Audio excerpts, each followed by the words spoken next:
Good afternoon, it's Nicholas from Roadside Assistance, Mercedes-Benz, and this is my Boca Raton deck profile 2022 post Darkwing Blast, post everything, post the new Magnificent Mavens, post the Ishiza stuff, post greatness. Now, this is the deck that I took to regionals yesterday, and I'm not going to lie, I almost topped with a deck I never actually played until that day, so that's pretty insane. Usually I was going to play branded Tearlaments, but the issue I thought going into the tournament was that everyone was going to be on the Ishiza cards, and I was just going to get blown out because they milled my Fallen of Albaz, and I had no way to put it back into the deck.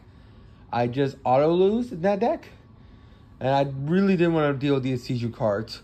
But it turns out I was a fucking idiot, because it turns out I was like one of only like maybe 40 people playing Ishiza Tearlaments, and everyone else was playing like Splight and Exo Sister decks, which I thought was insane to me. So yeah, I did pretty well at this tournament. I didn't get topped. I bubbled out, sadly. I got 37th place, and this was on my doing. So I'll tell you my rounds and how well I did. So round one, I went against Runic Splight. I lost.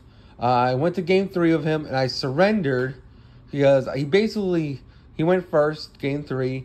He had a negate for every card I had in hand, and I basically had no cards in hand. So I had no cards in hand. He had an established board. So I was like, shit, I got to pass turn. So I was like, I surrendered. And then time ran out, and I realized he couldn't attack because Runics can't attack the turn they use their effects.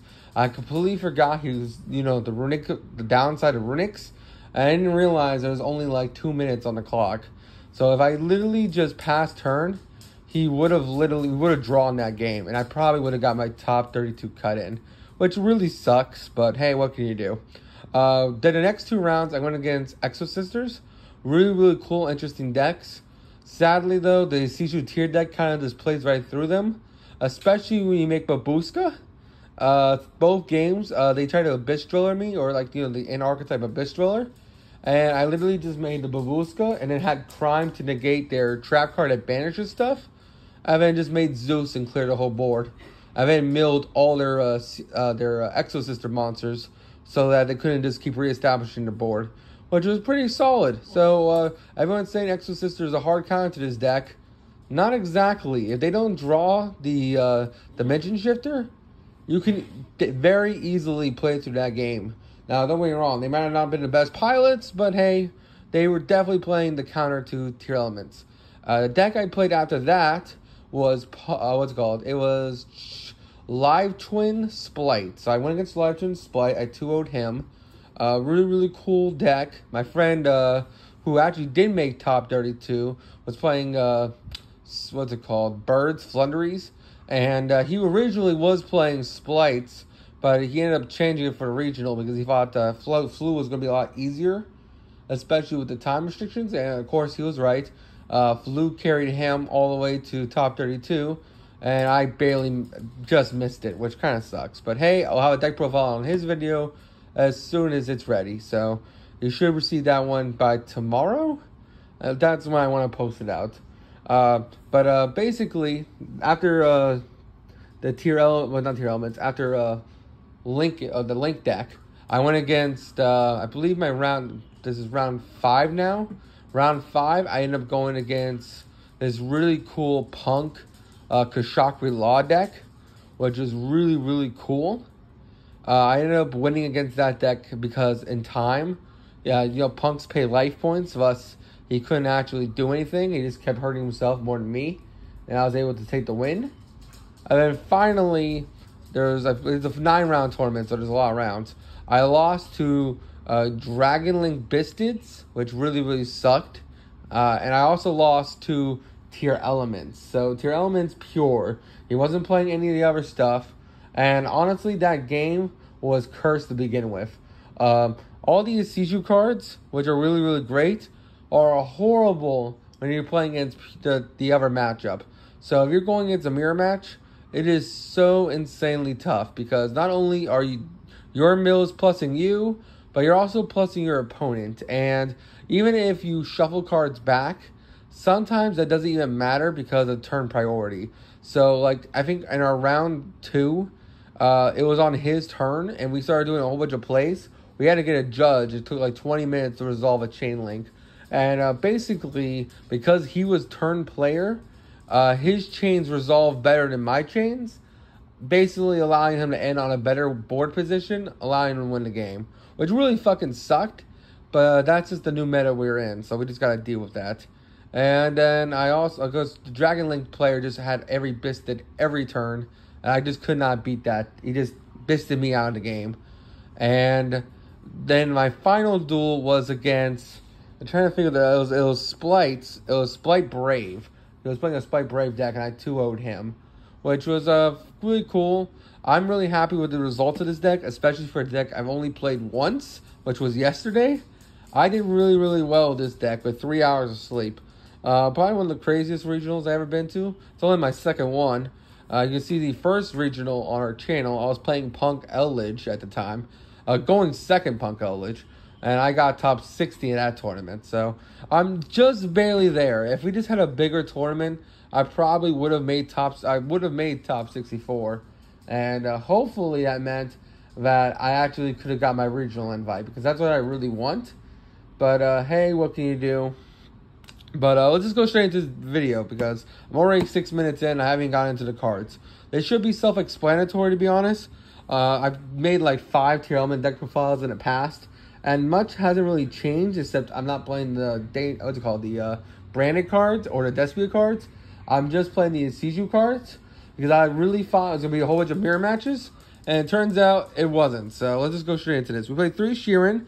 Every Tearlament got better, but especially Sheeran.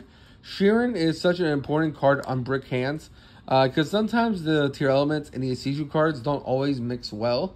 For example, I'm not playing the best build. The format hasn't really been solved yet, because literally the format started yesterday. So I'm still playing cards like Orange Light and Diviner, which I've heard from other people that you shouldn't be playing these cards, but I still am, just because those are the lists that I saw when making this deck, and those are the ratios that I was best equipped to do. So I have 3 Sheeran. She discards 1 monster, special summons herself, and then mills 3. And also, when she's used sent to graveyard, she's a quick play fusion, which is also fantastic. So this card is really great with the Ishiza cards in hand, because sometimes you don't have an Earth Fairy to get those cards resolving, to discard them normally. So she just gets them out of your hand, allowing you to plus even further, which is fantastic. We also do play 3 Hoffiness. Hoffiness is another amazing card, and I also got a lot better in this deck because Hoffiness misses very less now. Don't get me wrong, against the Tearlaments player, when I missed both games with Hoffiness, which fucking sucked. So it still does happen, but it's less likely to happen, which is great. So because of the new Ishiza cards, any Ishiza you hit is literally just a mill 5, which is insane.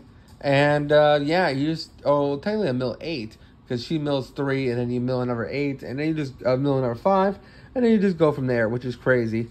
Really, really great card, and definitely is a lot more consistent now, so that's good. Merly also got really good in this deck, because now she's a Mer. When you mill 3, you might possibly mill 8.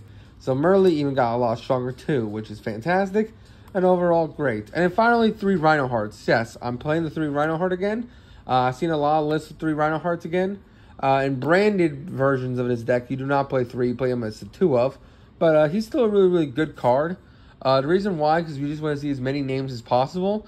And you don't mind milling a Rhino Hearts, just because you can make multiple plays with it in order to ultimately just keep on extending and keep on going. So, really, really great card, and overall just fantastic. Other cards, now we get into the actual Ishiza card. So we play 3 Keldo the Sacred Protector. Keldo the Sacred Protector is a fantastic card. This card is our Shuffle Back. It's also our Stratos. So what this card says is that you can special summon it onto the field by discarding an Earth Fairy. And then on field, of course, it adds an Earth Fairy. It's a hand effect. It's all in hand. And then also has the effect, while in grave, you can banish this card, quick effect, shuffle 3 cards and either player's graveyard back into the deck, which is really, really good.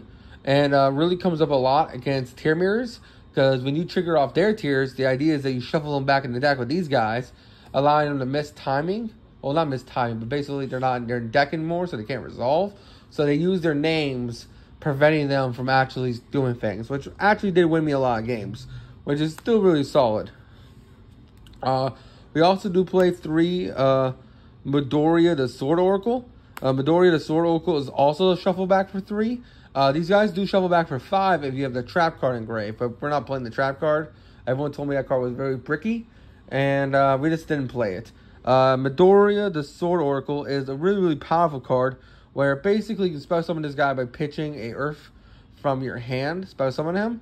Then basically when he's in grave, he shovels back 3, which is really, really solid. I wish he adds like he does, but he doesn't.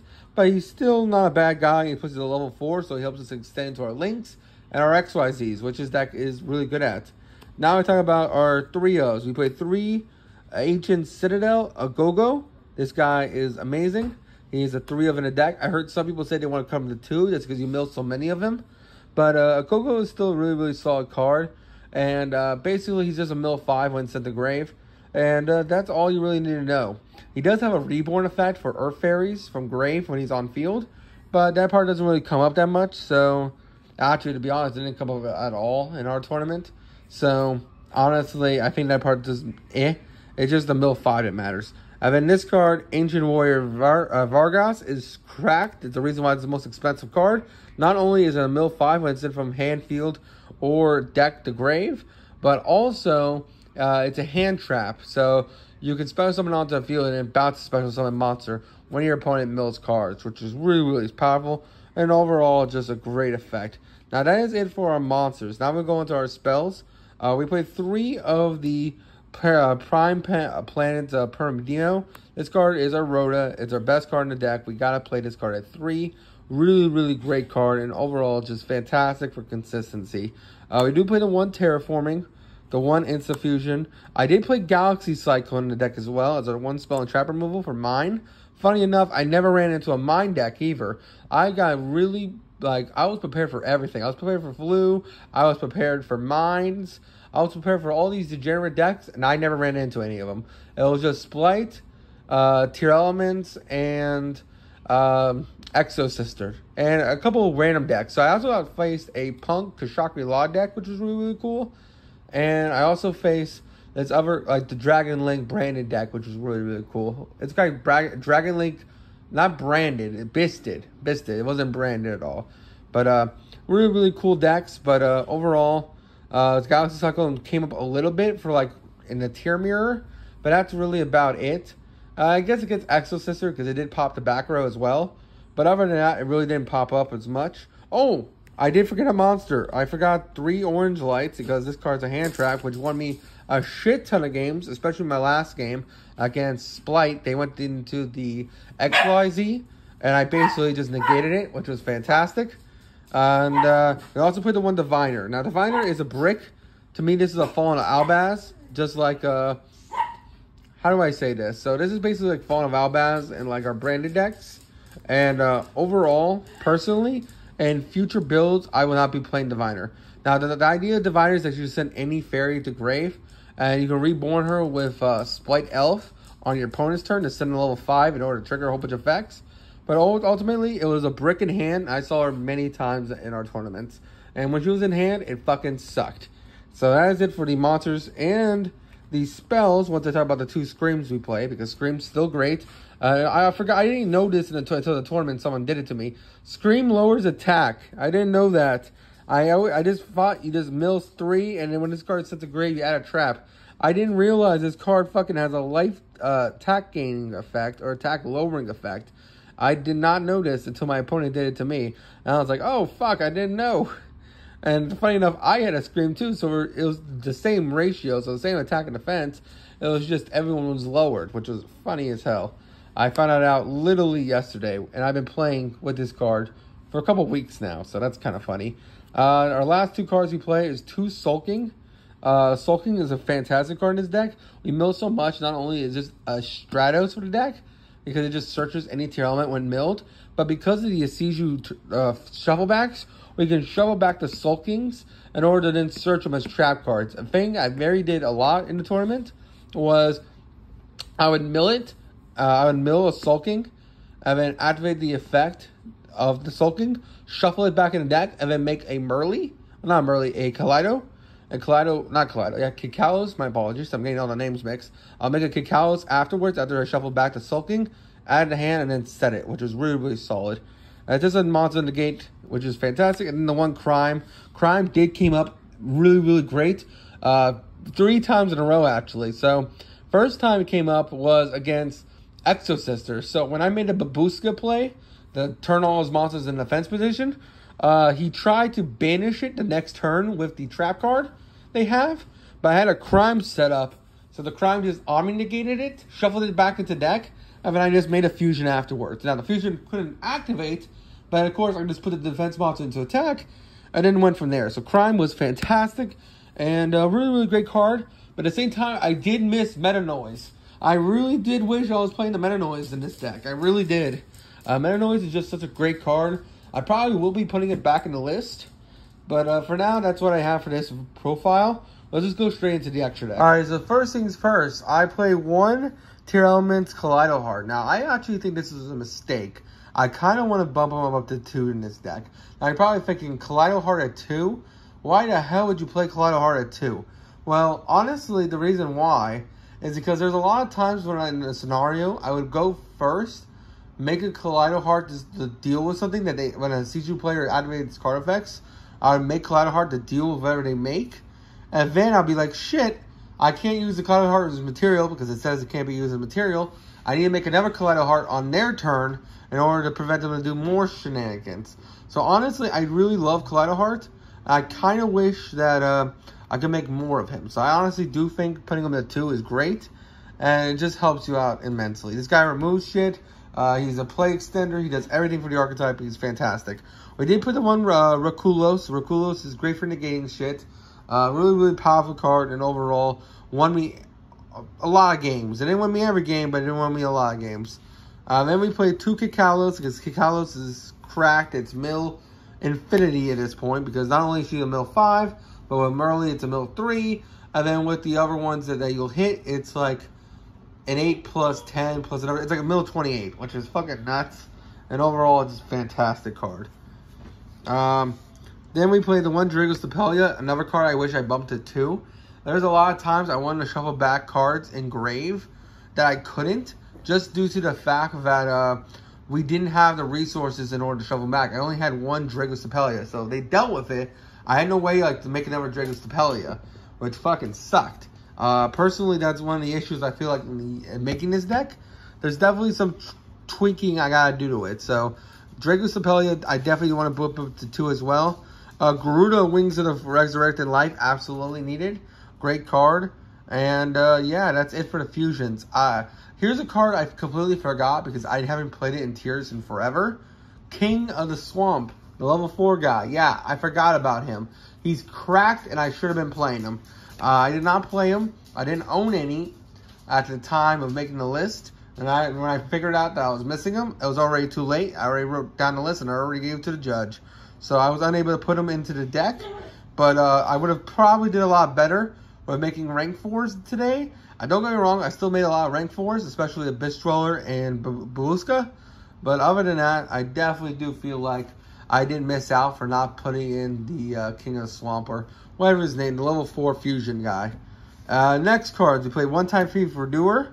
I never actually left Verduer on the field. I always made him, attacked with him, and then made Zeus afterwards. Just because Zeus is such a powerful card. One Abyss Dweller, because Abyss Dweller just, hey, negates cards, which is fantastic. Babushka is the MVP of this tournament. Babushka and Abyss Dweller. These cards were insane and just fantastic in general. And of course, the Divine Arsenal A Zeus. Also a fantastic card. And it ultimately helped me win a couple of games, which was great. 2 cards that we're going to go over now are the links. We also did play the one Spite Splend. This card is great, but ultimately it wasn't the greatest. So the idea of this is that you can send either a Merly or you can send a Diviner to Grave in order to make an Elf to reborn it on either your turn or the next turn.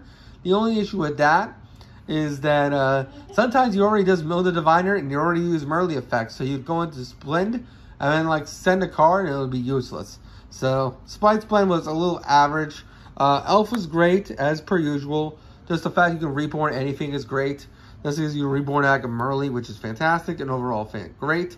I do have two blank cards. Now, in a tournament, these weren't blanked, but I do gotta mention them. So I was playing a Baron de Fleur, which I made, I think, like twice. And I didn't have a, what's it called? It wasn't a Baron, it was Dark. So I was playing Dark, which was a good choice, because there are a lot of Dark targets. But I barely ever actually climbed into these.